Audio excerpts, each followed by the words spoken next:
Blessed Sunday morning everyone. Bumabati po ang inyong pastora ng Masa 1305. Ito po ang mensahe ng Diyos sa atin sa umagang ito na kukunin natin sa pagkain spiritual. Sabi po dito, hallelujah. Tayo muna po ay manalangin. Lord, sa umagang ito, Panginoong Diyos, Ama sa langit, sa amin pong paglapit ng pagbibigay at pagbubulay ng iyong mga salita. Kami po ay humihingi ng mga bagay na pagpapatawad mo, O Lord, sa aming mga nagawang kasalanan, sa aming mga pagkakamali, sa aming mga pagkukulang, O Lord, sinusuko namin ang aming mga kasalanan na ito sa iyo at hinihingi, O Lord, ng iyong kapatawaran ay patuloy naming makamtan, O Lord, ang kalakasang spiritual at physical, O Lord, patuloy naming makamtan. At sa pagbubulay ng iyong mga salita, O Lord, nawa ang bagay na ito ay magbigay ng spiritual na mensahe sa mga makikinig. Salamat, Panginoong Diyos. Holy Spirit, thank you, Lord, sa iyong pagsama. Sinasamo namin ito sa matamis sa pangalan ng ating Panginoong Kristo. Amen, amen, at amen. Ito po ang sinasabi sa bahagi ng pangalawang Timoteo, chapter 3, 1-9 at verse 14-17. Lahat ng kasulatan ay isinulat sa pamamagitan ng kapangyarihan ng Diyos at mapapakinabangan sa pagtuturo ng katotohanan, pagsasanay at pagtutuwid at sa pagsasanay sa matuwid na pamumuhay. Pagsasanay sa Biblia. Tayo bilang mananampalataya ay isang lifestyle na natin. Gawain na natin na magbasa ng Bible. Ito ay isang mandato ng Diyos. Kaya't ito ang sinasabi. Kinakailangan ay merong pagsasanay sa Biblia. Nang huling bahagi ng 1980s, ba't ibang mga grupo ang nakabuo ng mga bagong programa para sa ministeryo. Hallelujah. Para sa ministeryo. Nauna na sa Montreal, Canada noong 1877. Pagkatapos ay New York City naman noong 1998. Noong 1922 hanggang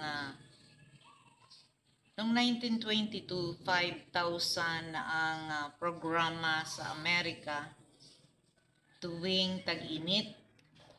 Ito ay simula ng hallelujah. Simula ng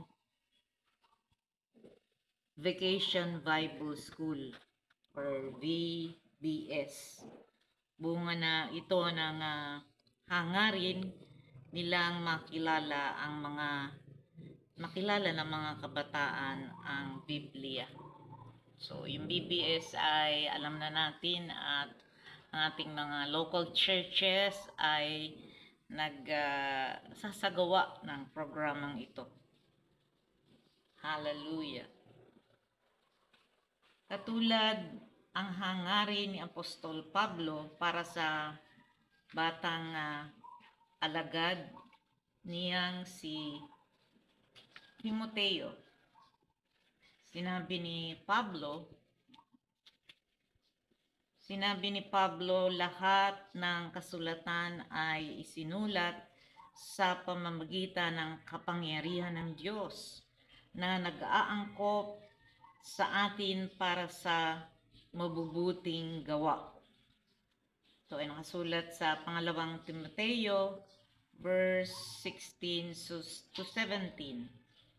Hindi lang simpleng mungkahi ang mabuting magbasa ng Biblia. Mabigat sa kabila, hallelujah, na babala na sinundan nito, magiging mahirap ang mga huling araw. Magkakaroon ng mga bulaang tagapagturo, hindi mauunawaan ang katotohanan. Sa pagbabasa ng kasulatan, maiingatan natin ang sarili. Hallelujah. Lalalim ang pagkakilala natin kay Kristo at magkakaroon tayo ng karunungan tungo sa kaligtasan sa pamamagitan ng pananampalataya kay Kristo. Hindi lang para sa mga bata ang pag-aaral ng Biblia, kundi para sa mga matatanda. Hindi lamang sa mga hallelujah tuwing tag-init, kundi araw-araw. Sinabi ni Pablo na simula pa sa pagkabata, alam na ng ni Timoteo ang banal na kasulatan, pero hindi pa huli ang magsimula. Hallelujah. Anuman ang yugto ng buhay natin, ang karunungan ng Biblia ang nag-uugnay sa atin kay Kristo.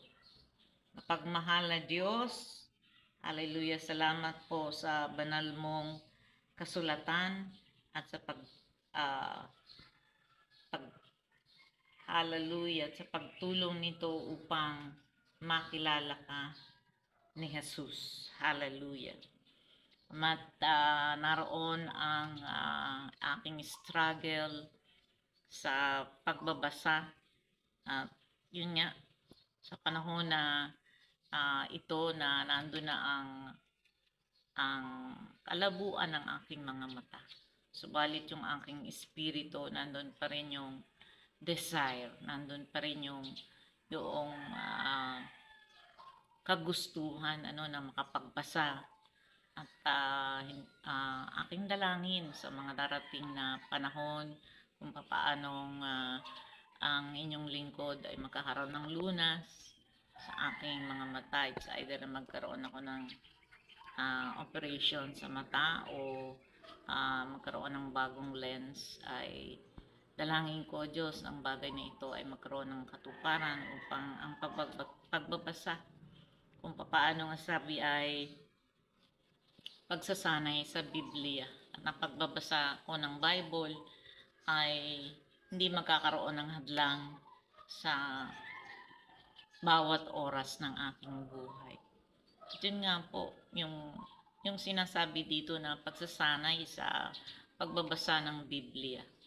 Maaaring pwede kong sabihin na napakahirap para sa akin, Panginoon, ang bagay na ito. Subalit ang aking puso at kaluluwa, hinahanap yung bagay na makapagbasa ng Bible bawat araw, mapakinggan ang salita ng Diyos, at yun ang pinakamahalaga.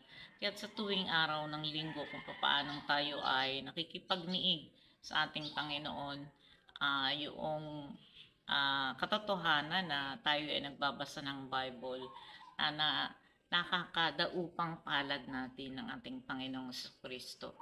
Isang bagay yun na hindi natin dapat palampasin anuman ang kalagayan ng iglesia. No, ito man ay nandun sa period na tinatawag na nagkakaroon na ng pananamlay, pero hindi siya dapat maging hadlang upang ang patuloy na pag-aaral sa pagbabasa ng Bible ay magkaroon ng kahadlangan, sapagkat ito ay personal na ninyong pakikipagrelasyon sa Diyos. At dito sa bagay na gagawin natin tuwing tayo ay magbabasa ng Bible, nakakadaupang palad natin ang ating Panginoong Diyos. Amen? Ito po ang mensahe sa araw na ito. Muli, ang inyong kamasa, pastora ng masa. Salamat sa inyong pakikinig, and God bless everyone. Thank you, Lord, O God, sa iyong kapurihan, sa iyong karangalan, magpakailanman. Amen, amen, at amen.